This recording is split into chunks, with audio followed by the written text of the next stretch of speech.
ರೈತ ಬಂಧುವರೇ, ನಾವೇನು 26ನೇ ತಾರೀಕು ಫ್ರೀಡಂ ಪಾರ್ಕ್ನಲ್ಲಿ ಬೃಹತ್ ಬೆಂಗಳೂರು ಚಲೋ ಕಾರ್ಯಕ್ರಮ ಹಮ್ಮಿಕೊಂಡಿದ್ದೀವೋ ಅದರ ಸಲುವಾಗಿ ಬೇರೆ ಭಾಗದಿಂದ ರೈತರು ಸುಮಾರು 25,000ಕ್ಕೂ ಹೆಚ್ಚಿನ ಜನಸಂಖ್ಯೆ ಬರುತ್ತಿರುವುದರಿಂದ ಅವರಿಗೆ ಆಹಾರ ವ್ಯವಸ್ಥೆ ಮಾಡಲಿಕ್ಕೆ ಈಗಾಗಲೇ ಮುತ್ತನಲ್ಲೂರು ಧರಣಿ ಸ್ಥಳದಲ್ಲಿ ಅಕ್ಕಿ ಮತ್ತು ತರಕಾರಿಗಳನ್ನು ತಂದು ರೈತರು ಕೊಡುತ್ತಿದ್ದಾರೆ.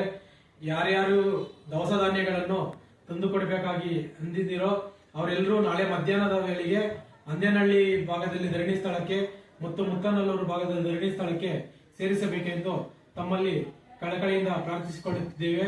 ಮತ್ತೆ ನಾಳೆ 26ನೇ ತಾರೀಕು ನಮ್ಮ ಭಾಗದಿಂದ 1,000ದಿಂದ 1,500 ಜನ ರೈತರು ಒಗ್ಗಟ್ಟಾಗಿ ಅಲ್ಲಿಗೆ ಬಂದು ಕಾರ್ಯಕ್ರಮವನ್ನು ಯಶಸ್ವಿಯಾಗಿಗೊಳಿಸಿ ನಮ್ಮ ಹೋರಾಟವನ್ನು ಯಶಸ್ವಿಯಾಗಿಗೊಳಿಸಬೇಕಾಗಿ ತಮ್ಮಲ್ಲಿ ಕಳಕಳಿಯಿಂದ ಪ್ರಾರ್ಥಿಸಿಕೊಳ್ಳುತ್ತಿದ್ದೇವೆ.